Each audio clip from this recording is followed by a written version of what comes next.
Meu objetivo aqui com esses vídeos é te mostrar que é possível você tirar mais de 700 pontos na prova de matemática do Enem, e principalmente nesse Enem 2022, mesmo que você tenha pouco tempo para estudar e mesmo que você esteja começando do mais absoluto zero.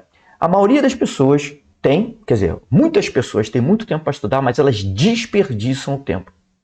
O que eu quero te dizer é que você pode sim, fazer uma estratégia para estudar só o que é mais importante, você tirar mais de 700. E para isso eu quero te contar uma história, que é a história da Joana.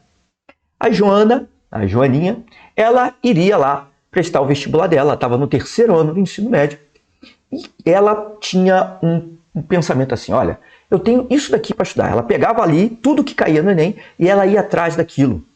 Ela começava a estudar, ficava montando horas e horas de estudo lá para ela, via um monte de teoria. Depois ela tentava memorizar vários formulários e ia tentando fazer assim, decorando várias coisas, fazendo alguns exercícios, e ela tentava melhorar desse jeito, tentando dominar todas as matérias. E isso realmente estressava ela.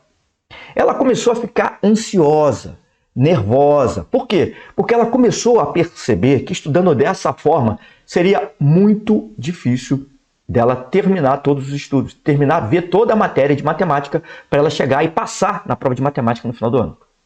Então, ela começava lá, pegava um livro, o texto e começava lá desde o início. Lia lá a teoria, tentava entender e não conseguia fazer alguns exercícios, voltava lá na teoria e ficava naquilo ali perdendo um tempo absurdo. E aí o que acontece? Ela não ia bem nos simulados. Nas provas lá do 3º ano, ela estava no 3º ano, nas provas ela não ia bem nas provas de matemática. E aquilo ia frustrando ela, ia jogando ela para baixo. Mas ela ia lá, tentava estudar mais, fazia cronograma, fazia planejamento para tentar estudar tudo.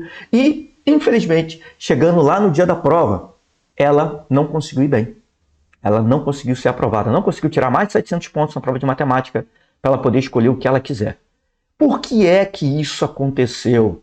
A Joaninha estava lá no 3º ano do ensino médio. Ela já estava, infelizmente, com metade do seu tempo comprometido. Ela tinha que assistir às suas aulas lá para depois se dedicar especificamente para o Enem durante um período pequeno de tempo. E o que eu quero dizer para você é o seguinte, o 3º ano do ensino médio e a maior parte, se não todos os cursinhos que tem por aí, eles não te preparam especificamente para o Enem. Eles te dão uma preparação genérica para você passar em qualquer vestibular que você queira. Mas você precisa de uma preparação específica para o Enem. Por quê? Porque o Enem é diferente de qualquer outro vestibular que você vai fazer.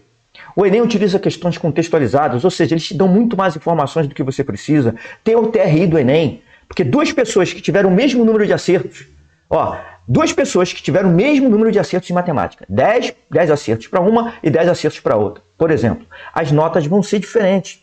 Isso é uma peculiaridade do Enem. Então você precisa se preparar especificamente para o Enem, e era isso que a Joana tentava fazer. Saía lá das aulas do 3º ano e tentava estudar em casa. Só que o tempo estava sendo curto, ela não estava conseguindo fazer isso. E aí a Joana não conseguiu passar e teve que fazer o Enem no ano seguinte. Só que aí piorou no ano seguinte. Piorou. A Joana, ela já tinha terminado o ensino médio e agora ela tinha que trabalhar e estudar. E aí o tempo dela ficou ainda mais complicado. Só que Joana, ela manteve aquele pensamento de tentar dominar tudo. O que ela fazia? Sentava ali e queria dominar todas as matérias que estavam ali, com a profundidade que o livro dava. Ela ia lá no livro e queria dominar aquilo ali de qualquer jeito. O nível de ansiedade dela aumentou mais ainda, o nível de nervosismo dela aumentou mais ainda. Só que aí, o que acontece? O estresse não foi o suficiente, né? Assim, não é o estresse que vai te fazer, não é a moeda de troca para você passar, não é o estresse. Não adianta você ficar estressado desse jeito. E ela, mais uma vez, não passou. E a questão é o seguinte, o que é que a Joana estava fazendo de errado? O que a Joana tinha que fazer de diferente para conseguir ser aprovada na prova de matemática do Enem, tirar mais de 700 pontos na prova de matemática para que ela passar no Enem, escolher a faculdade e o curso que ela quisesse? A questão é o seguinte, como eu falei aqui, é óbvio que tem pesos diferentes, não só as questões têm pesos diferentes, ou seja, tem importância diferente, mas Cada uma dessas questões, elas estão relacionadas a um conteúdo da matemática. Então, os conteúdos da matemática têm importância diferente também. E dentro de cada um desses conteúdos da matemática, você tem que entender que você não precisa ir até o limite, você não precisa mergulhar tão fundo a ponto de querer dominar tudo. Você só tem que ir até o nível que o Enem cobra.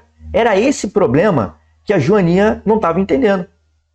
A Joaninha estava querendo dominar tudo de qualquer jeito, a torta e a direito. E deixa eu te falar uma coisa. Eu também era assim. Talvez você tenha se identificado com a história da Joana. E eu também era assim. Eu tinha esse problema. Inclusive, eu já cheguei ao cúmulo, olha só, de só começar a fazer os exercícios quando eu tivesse entendido 100% daquela matéria teórica, daquela parte teórica da matemática. Então, o que acontecia? Eu chegava e tentava dominar aquele conteúdo, ficava estudando várias vezes, lendo às vezes a matéria, e só depois disso é que eu ia tentar fazer os exercícios. E aí eu me frustrava, eu não conseguia. E aí eu achava que o problema estava comigo. Mas não é assim que funciona. Vou utilizar a analogia que eu sempre utilizo. Se uma determinada pessoa quer aprender a nadar, será que só lendo o livro já vai ser o suficiente para ela entrar na piscina, mergulhar e sair nadando?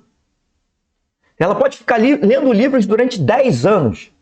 E será que ela, ao entrar na piscina, ela vai ficar tranquila e vai conseguir nadar tranquilamente? Talvez até consiga, mas vai demorar 10 anos, né? Agora imagine só, como é que é feito lá nas aulas de natação? A pessoa é colocada lá logo na piscina. Primeiro ela aprende a respirar, né, a colocar a cabeça dentro d'água e retirar e respirar nesse intervalo. Depois ela aprende a bater as pernas, primeiro com uma prancha, e por aí vai. O nível de dificuldade vai aumentando gradativamente. Mas repare, tudo isso são exercícios que já vão preparando essa pessoa para aprender a nadar. E por que a matemática tem que ser diferente? Por que a gente não inverte essa ordem? Começa pelos exercícios. É isso. Esse foi um dos problemas da Joaninha. Mas o outro problema foi querer abraçar o mundo com as pernas. Esse foi o principal problema. E você talvez esteja fazendo isso também. Então você tem que fugir disso. Você precisa selecionar os temas que vão fazer maior diferença para você. Você tem que selecionar aquilo que vai fazer com que a sua pontuação maximize, para que você tire mais de 700 pontos. Como é que você faz essa seleção? Então, olha só.